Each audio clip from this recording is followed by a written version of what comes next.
ان چیزوں کو دیکھنا ہے۔ اچھا، بعض والدین کی ایک سستی ہے، وہ آتے جناب تعویذ کر دو، ہماری اولاد نماز نہیں پڑھتی، بچے نماز نہیں پڑھتے، اور کہتے ہیں جی ہماری تو چلو گزر گئی، ہم تو نہیں پڑھتے، یہ تو پڑھیں۔ میں کہتا ہوں یہ کیوں پڑھیں جب تم نہیں پڑھتے ہو؟ الولد سر لابیہ، بیٹا باپ کا راز ہوتا ہے۔ تم مجھ سے تعویذ لینے آگے ہو، گھر میں مصلی بچھا کے سجدہ کرو، تمہاری اولاد بھی تمہارے تتبع میں سجدہ کرنے کی عادت ڈال۔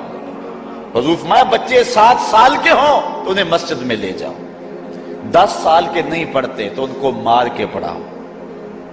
اب اولاد ہوگی جوان، خود کبھی سجدہ کیا نہیں، اب کہتے ہیں شاید تعویذ سے کم چل جائے گا۔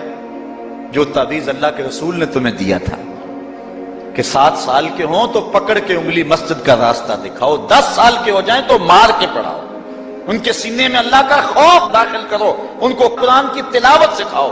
علموا اولادکم 3 خصال، اپنی اولاد کو 3 چیزیں سکھاؤ۔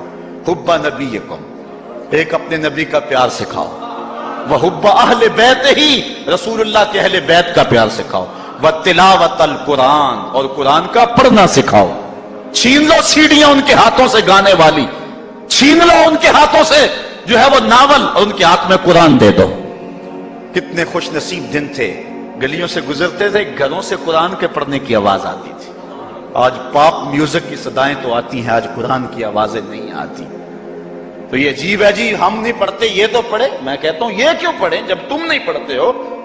تمہارے اوپر کیا اب فرض ساقط ہو چکا ہے بڑھاپے کی وجہ سے؟ تم بوڑھے ہو کے نہیں پڑھتے ہو، تمہاری اولاد تم چاہتے ہو جوانی میں پڑھ لے؟ تم خود اللہ کے حضور سجدہ کرو، اور پھر دیکھنا تمہارے تتبع میں، تمہاری اتباع میں تمہاری اولاد بھی تمہاری پیچھے پیچھے ہوگی۔ اللہ اکبر۔ صاحب اس عنوان سے کہنے کے لیے بہت کچھ ہے، اللہ تعالیٰ جل شانہ اپنی رحمتیں عطا فرمائے۔ اعلیٰ حضرت سے 2 لوگوں نے فتویٰ پوچھا۔ بریلی کا ایک محلہ ہے، محلہ ذخیرہ، اس میں ہادی حسن اور قرب محمد نامی لوگوں نے تنظیم بنائی نماز کی دعوت کے لیے۔ کچھ لوگ ان کی بات کو نہ سنتے، اعلیٰ حضرت سے استفتاء کیا، فتاوی رضویہ کے اندر موجود ہے کہ ہم نماز کی دعوت دیتے ہیں، کچھ لوگ اس کے باوجود نہیں آتے، تو حکم شرعی کیا ہے؟ تو اعلیٰ حضرت فرماتے ہیں کہ پہلے تو نرمی سے انہیں سمجھائیں، آؤ نماز کی طرف۔ نہیں مانتے، مؤثر لوگ ڈالیں جو ان کو کہیں۔ یہ تھے ہمارے کرنے والے کام، ہم کن جھگڑوں میں پڑے ہوئے۔ مؤثر معاشرے کے لوگ تلاش کریں اور ان کو سمجھائیں، جن کی وہ مانتے ہیں، ٹالتے نہیں، ان سے سمجھائیں ان کو۔ اور فرماتے ہیں اگر ان کے سمجھانے سے بھی نہیں سمجھتے تو فرمایا فتویٰ پھر یہ ہے ان سے بائیکاٹ کر دیں، ان سے ترک کلام کر دیں، ان سے گفتگو چھوڑ دیں۔ ہم نے تو کبھی بیٹوں سے نہیں چھوڑی گفتگو، بیوی بے نماز ہو ہم ہر شے بیوی سے منوا لیتے ہیں۔ کبھی کہا تیرے ہاتھ کی پکی روٹی نہیں کھاؤں گا اگر تو نماز نہیں پڑھتی؟ کبھی بیٹا کہے امی تو نماز نہیں پڑھتی، میں تیرے ہاتھ کی روٹی نہیں کھاؤں گا؟ جو ماں بیٹے کے لیے سب کچھ کرتی ہے، کتنے دکھ جھیلتی ہے، کسی کے گھر کے برتن مانجنے پڑے وہ بھی مانجتی ہے، کیا بیٹے کی خواہش پہ نماز نہیں شروع کر دے گی؟ جب عادت ڈالے گی تو پھر اللہ دل میں بھی وہ محبت ڈال دے گا۔ چونکہ ہمارا تو اتنا ہی کام ہے نا، حضرت بایزید بسطامی نے یہی کیا تھا نا۔ حضرت بایزید بسطامی علیہ رحمہ بسطام کے لوگوں کی تربیت کر رہے ہیں، کسی محلے کے کونے میں آ کر ایک فاحشہ عورت بیٹھ کے لوگوں کا دین ایمان اجاڑنے لگی۔ کسی نے کہا بایزید تیرا شہر لٹ رہا ہے، جس کو تو اشکوں سے سیراب کیا تھا اور سجدہ ہائے سحرگاہی سے جس شہر کو نور بخشا تھا، تیرا شہر لٹ رہا ہے۔ کہا کیا ماجرا ہوا؟ لوگوں نے کہانی سنائی۔ بایزید بسطامی صبح مصلی اٹھایا اور جا کے اس فاحشہ عورت کے دروازے پہ مصلی بچھا لیا۔ اب جو بھی گاہک آتا بایزید بسطامی کو بیٹھا ہوا دیکھ کے راستہ بدل لیتا۔ اس نے انتظار کیا، رات کے اندھیرے گہرے ہو گئے، آج کوئی گاہک ہی نہیں آیا۔ اس نے کھڑکی سے جھانک کر کے دیکھا ایک بوڑھا بابا بیٹھا ہوا ہے، ہاتھ میں تسبیح ہے، مصلی بچھایا ہوا ہے۔ نیچے اتر کر کے کہا بابا اللہ کو یاد کرنے کے لیے اور تھوڑی جگہ ہیں، تجھے میرے گھر کی گلی ہی ملی، میرا راستہ روک لیا۔ بابا کہنے لگا کیا مسئلہ ہے تجھے؟ کہا میرے گاہک رکے ہوئے ہیں۔ کہا آج میں تیرا گاہک ہوں، بتا تیری رات کی قیمت کتنی ہے؟ اللہ اکبر۔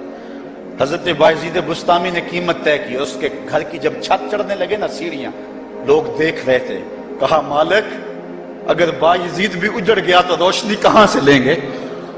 بایزید بھی ایک فحشہ عورت کے کوٹھے پہ چڑھ رہا ہے، اگر یہ بھی چراغ بجھ گیا تو زمانے کو اجالا کہاں سے ملے گا؟ لیکن قدرت کو کچھ اور ہی منظور تھا. اس سے کہا مصلی بچھا لے، جو میں کرتا جاؤں وہ کرتے جانا.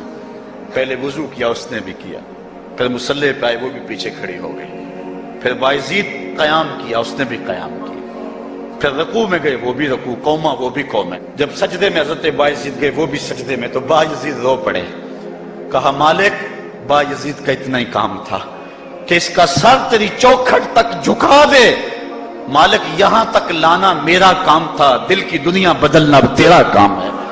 جب وہ سجدے میں جا رہی تھی تو فحشہ تھی، جب سر اٹھایا وقت کی بلیا بن چکی تھی. ایک بزرگ کہتے ہیں میں بازار کے کنارے جا رہا تھا، ایک شرابی گرا ہوا تھا اور گندے پانی سے اس کا منہ گندا ہو رہا تھا. میرے دل میں رحم آیا، ایک انسان ہے اور یوں رسوا ہو رہا ہے. میں نے گندی نالی سے اس کو اٹھایا اور اٹھا کر کے جو ہے وہ اس کا منہ دھویا اور چلا گیا. مشہور شرابی تھا شہر کا. کہتے ہیں سحری کا وقت ہوا، تہجد کے لمحے آئے تو میں مسجد میں نماز پڑھنے کے لیے گیا. دیکھا کیا کہ وہ شرابی مصلی بچھا کے بیٹھا ہوا. میں حیران ہو گیا کہ یہ کیا ماجرا ہوا. اب صبح تو میں نے اس کو گندگی سے اٹھایا ہے اور اس کا منہ دھویا ہے. میں حیران ہوا تو حاطب سے آواز آئی، میرے بندے تو نے اس کا منہ دھو دیا تھا، میں نے اس کا دل دھو دیا. صاحبو ہم اپنا کام کریں، کوشش کریں، کھینچ کے لے آئیں کسی کو مسجد میں، اور پھر دیکھنا رب کے رنگ. وہ بڑا کریم ہے، وہ بڑا رحیم ہے. آئیے آج کی اس مجلس میں ہم یہ عزم لے کر کے جائیں. اپنے لیے میرا نہیں خیال کہ اس بڑے مجمع میں کوئی ایسا شخص اب رہے گا جو نماز چھوڑ سکے گا. انشاءاللہ نہیں چھوڑ سکے گا اللہ کی توفیق سے. یہ آپ کی آنکھوں میں تیرتے ہوئے آنسو گواہی دے رہے ہیں کہ رسول اللہ کی نگاہ بھی ہو رہی ہے اور اللہ کا کرم بھی اتر رہا ہے. میرا نہیں خیال کہ یہاں سے اٹھ کر کوئی شخص جو ہے جا کے نماز چھوڑے.